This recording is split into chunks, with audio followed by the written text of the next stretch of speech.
Shalom, salam alaikum, bienvenue à cette vidéo.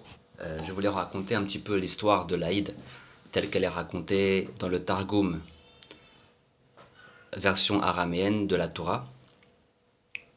Donc c'est la version qu'avaient le Christ et les apôtres.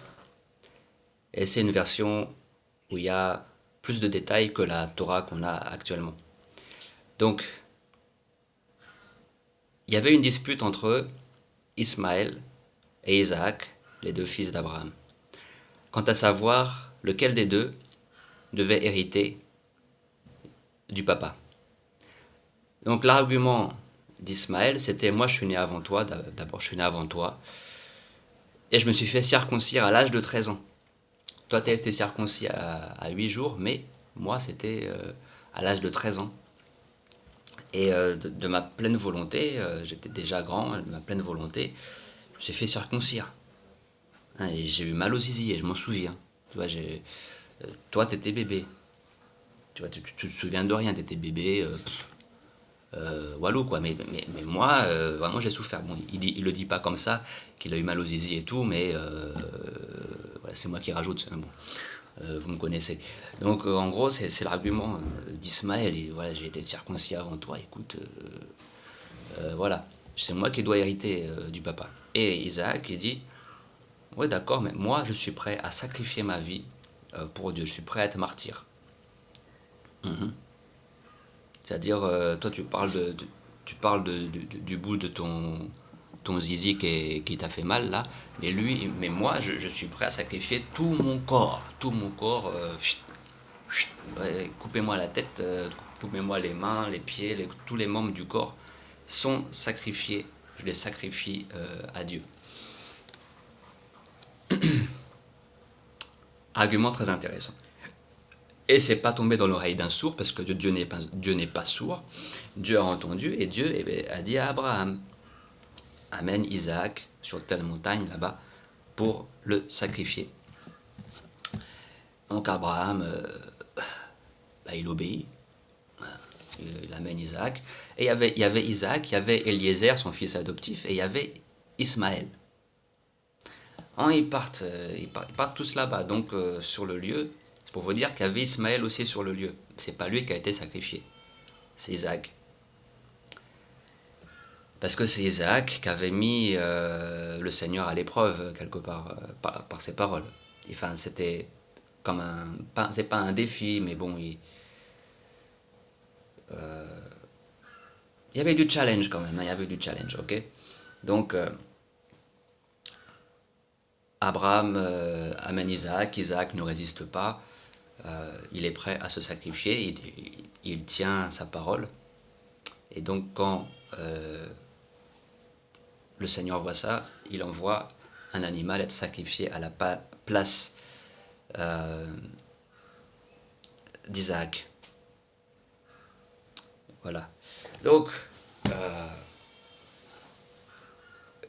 c'est un argument intéressant, hein, puisqu'on a l'argument d'Ismaël.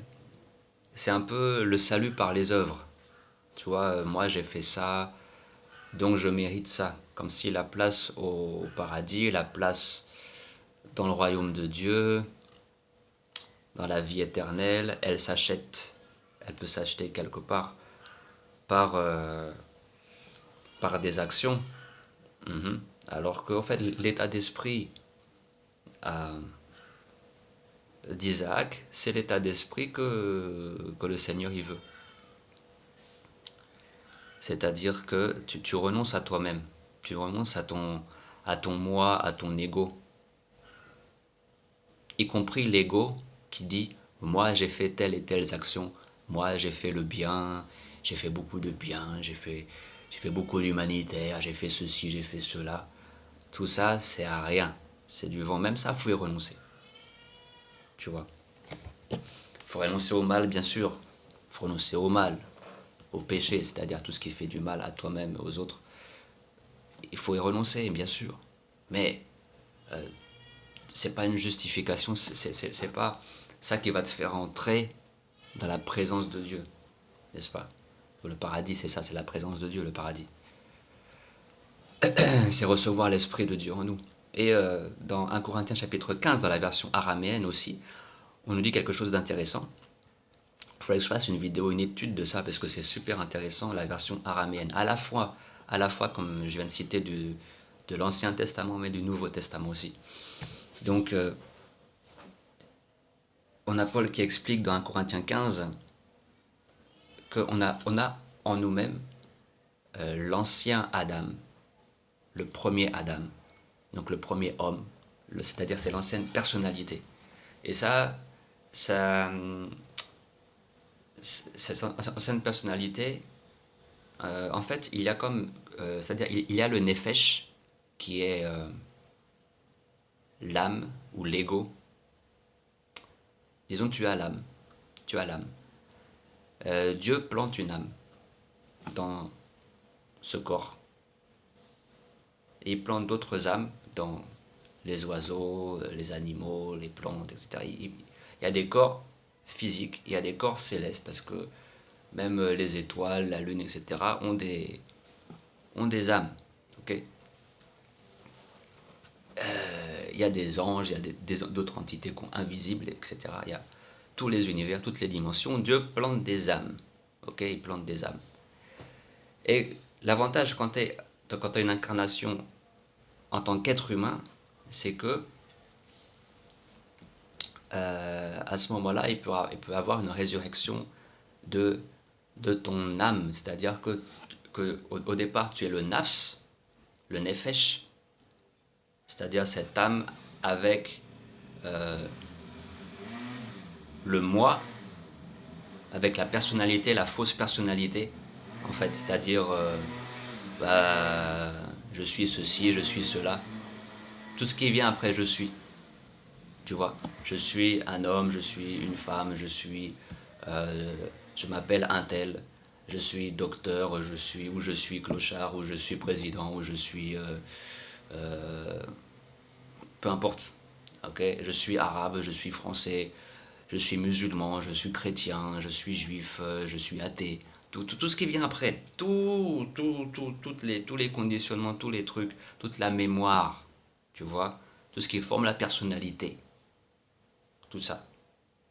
Et c'est tout ça qui doit être crucifié, qui doit être enterré, et qui doit renaître en le second Adam, qui est un esprit qui donne la vie,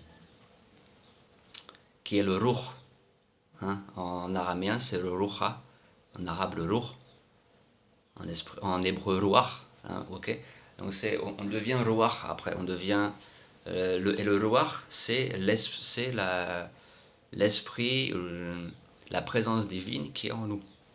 Donc c'est la partie divine qui est en nous et qui est partout, en chaque chose. Mais toi, tu la reçois en toi et tu deviens un avec cela. Donc tu renais en fait. C'est une renaissance spirituelle où tu reçois la paix, l'amour divin, la grâce divine, le pardon divin, le pardon des péchés, etc. Et on passe par Jésus-Christ pour avoir cela, par Yeshua HaMashiach. Et Yeshua, donc le Christ, a été crucifié dans la fête israélite de Pessah, et c'est la fête qui correspond aussi, si je me trompe, dites-moi, hein, à propos des calendriers, il me semble bien que c'est comme ça, que c'est aussi le même jour que la fête de l'Aïd, donc de l'Aïd, c'est-à-dire de la fête où Isaac a été crucifié. Après, les histoires de calendrier, ça a beaucoup changé. Le calendrier musulman, il n'est pas valide. Il a été réinventé par Omar, après la mort du prophète. Donc, ça ne correspond pas au calendrier originel. Et de toute façon, dans le Coran, les musulmans sont censés suivre le même calendrier que les gens du livre. Il n'y a pas eu de différence. Donc ça c'est une petite parenthèse pour les calendriers, hein, parce qu'il y en a qui fêtent l'Aïd aujourd'hui. Voilà. Mais bon, même pour moi les dates n'ont pas trop d'importance, donc puisqu'il y en a qui fêtent ça aujourd'hui, je profite de l'occasion, hein, pour en parler. Voilà. Donc ça fait déjà 10 minutes que je vous raconte tout ça. Je vous dis bonne méditation sur toute cette histoire, Ismaël, Isaac et tout. C'est des enseignements pour nous-mêmes, pour nos vies, pour notre parcours spirituel. C'est initiatique. C'est des enseignements très initiatiques pour notre développement personnel, spirituel. Voilà. Donc bonne méditation à tous et à toutes en ce jour